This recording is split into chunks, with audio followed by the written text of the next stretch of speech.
Ada satu kesalahan fatal yang sering dilakukan, bahkan mungkin 90% dari pelaku UMKM ini, yang membuat bisnis mereka itu sulit naik. Nah, kabar buruknya itu hal ini tuh terjadi banyak di UMKM gitu ya. Nah, mau tahu apa itu? Yaitu terkait dengan keuangan. Nah, sekarang kita bahas keuangan nih, Kang. Siap. Banyak pelaku UMKM yang masih mencampur adukan antara uang pribadi dan juga uang bisnis. Nah, apa nih risiko terbesar dari kebiasaan ini dan juga bagaimana mengatasinya supaya kita bisa memulai memisahkan keuangan tersebut? Oke, saya mencoba untuk menjawab dengan simple ya. Jadi, teman-teman, kalau teman-teman nggak tahu, maka bisa jadi teman-teman pun nggak tahu di dalam mengelola keuangan tersebut. Jadi, seakan-akan duit banyak itu adalah milik teman-teman semuanya, milik saya, milik kita semuanya, kalau kita belum memisahnya. Sehingga omset akan dijadikan itu seakan-akan jadi profit. Apalagi kalau kebutuhan teman-teman ada yang mendesak atau keinginan teman-teman mendesak. Maka dari itu, saran saya teman-teman harus mulai dari sekarang memisahkan antara uang pribadi sama uang usaha atau hasil dari usaha itu sendiri. Oke, lanjut. Nah, itu karena dicampur adukan sehingga kita itu sulit ya antara memisahkan uang profit mana, kemudian uang stok mana gitu ya. Sehingga jualannya rame, tapi saat mau belanja stok lagi, uangnya nggak ada. Nah, mengapa ini bisa terjadi? Karena kan kelihatannya profit, tapi kok kasnya kosong gitu kan. Dan termasuk itu yang sering terjadi di UMKM. Solusinya gimana nih, Kang? Ya, solusinya mulai besok, ya bukan mulai sekarang juga, mungkin sekarang berbenah. Mulai besok, teman-teman semua uang yang masuk, teman-teman hitung benar-benar presisi. Misalnya HPP-nya berapa, teman-teman semua all item. Kalau belum mampu beli software atau belum mampu beli sistem yang udah terintegrasi, ya manual nggak apa-apa. Jadi misal HPP berapa, kemudian teman-teman dihitung lagi operasional lainnya, atau kalau teman-teman punya tim, dihitung gaji tim berapa setiap tahunnya, bukan setiap tahun ya, setiap bulan gitu loh. Jadi itu nanti kita bisa sisihkan dari pendapatan. Apalagi kalau teman-teman retail setiap dapat duitnya kan harian. Sehingga dari harian itu udah tuh dari mulai nerima duit nih, ya langsung dibagi. Karena apa? Itu proses awal dari pertumbuhan diri kita, pertumbuhan bisnis kita. Mulai teman-teman tahu berapa persentase untuk pembagian dari keuntungan, omset, dan juga operasional.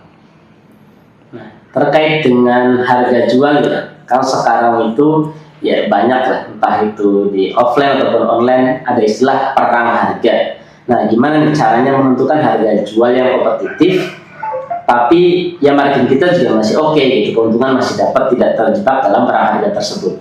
Nah, ini harus teman-teman kategorikan berdasarkan apakah itu yang fast moving atau memang kebutuhan yang sekunder ataupun tersier lah, artinya kebutuhan dasar, kebutuhan sekunder ataupun tersier. Nah, contoh sederhananya kalau kita main di obat misalnya gitu ya, di situ obat itu kan ada yang nama HET, harga eceran tertinggi, yang mana itu bisa jadi acuan. Ada yang ngambilnya 10%, 20%, 30%, tapi minimal masih di bawah HET. Nah, kalau teman-teman retail yang lainnya, teman-teman lihat tuh tetangga sebelah ataupun orang lain jualannya berapa, nanti kita bisa ngitung. Tapi kalau teman-teman yang B2B, yang bisnis to bisnis pun sama.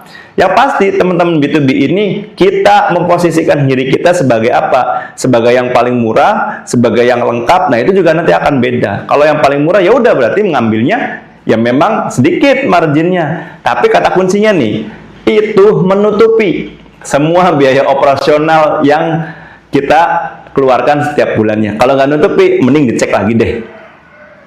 Nah, terkait tadi ya, mungkin biaya operasional dan yang lainnya, seberapa penting bagi sebuah UMKM memiliki dana darurat? Kira-kira berapa ideal cadangan dari kas tersebut yang harus diindahkan gitu ya, agar bisnis itu tetap jalan, terutama jika terjadi hal-hal yang tidak diinginkan. Oke, nah ini menarik banget. Betul, dana darurat itu menjadi penting ketika kita memang dalam kondisi yang urgent, membutuhkan itu, cash habis, kemudian uang kita nggak ada gitu ya. Jadi kalau saya analogikan dana darurat ini bisa jadi teman-teman merupakan nyawa kedua kita, nyawa kedua teman-teman. Nah, idealnya memang dana darurat itu bisa diambil dari ownernya, kebijakan ownernya, atau bisa diambil dari laba yang ditahan, sehingga laba yang ditahan ini nanti akan akan ada tersendiri di kantong tersendiri yang bisa digunakan sewaktu-waktu. Nah, idealnya mungkin bisa dari 10% dari total keuntungan gitu loh. Atau kalau lebih pengen banyak lagi ya di atas 10%. Tapi 10% pun sudah cukup. Misalnya keuntungan 100.000 nih, dana darurat misalnya setiap hari kita sisihkan 10.000. Artinya apa? Sebulan kita sudah bisa menghasilkan 300.000 dana darurat. Dikali setahun kita bisa menghasilkan 3 kali 12 kurang lebih 36 juta. Yang mana dana darurat kan nggak setiap waktu ya dipakai, tapi sewaktu-waktu. Jadi range-nya adalah kalau secara realistis bisa 10%. Bahkan kalau teman-teman kebijakan, saya mah nggak ngambil banyak lah selaku ownernya, mendingan saya masukin ke situ lagi, ya itu lebih bagus. Jadi cash adalah yang penting.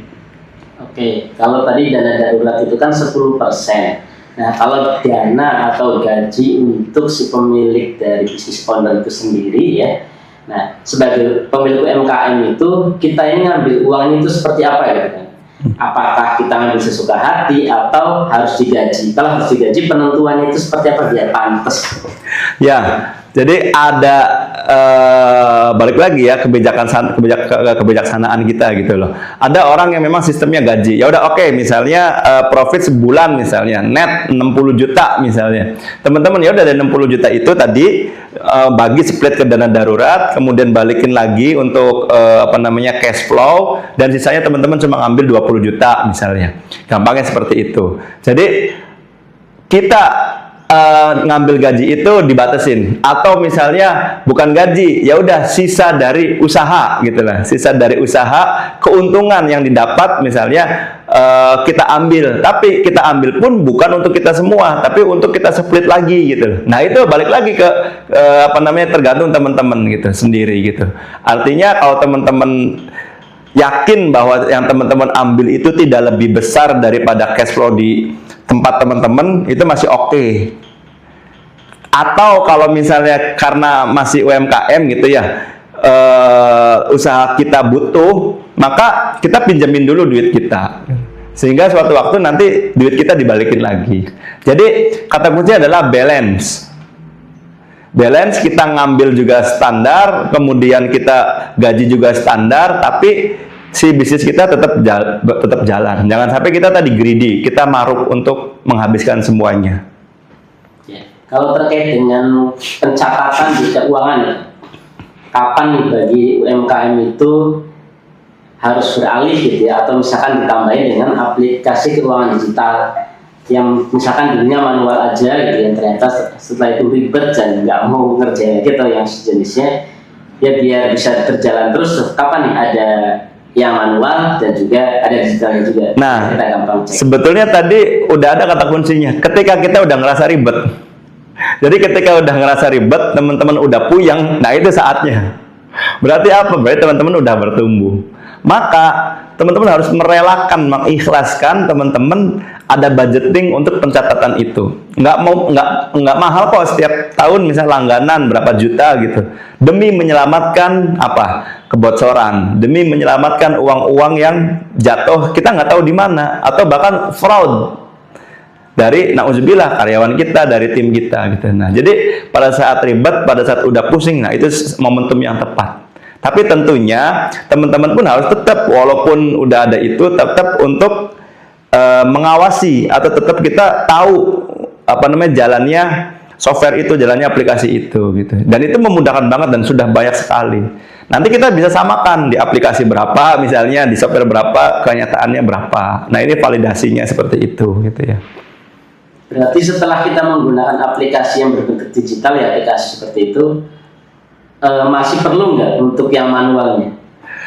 Jadi itu yang namanya double record ya, maksudnya pencatatannya double. Jadi kalau saya sendiri melakukan itu ya teman-teman. Jadi ada yang manualnya, ada yang memang digitalnya. Jadi nauzubillah sewaktu-waktu takutnya itunya bermasalah gitulah, tiba-tiba entah karena mati lampu jadi hilang datanya dan lain sebagainya. Nah ini masih ada pencatatannya di sini gitu loh. Jadi menurut saya dua-duanya tetap oke, ya. Kecuali bisa di digital itu ada backupan lainnya. Jadi kata kuncinya adalah backup gitu loh. Baik itu backupnya manual maupun backupnya di cloud yang lainnya atau di tempat lain misalnya. Sehingga kita tuh nggak single di sini doang gitu loh.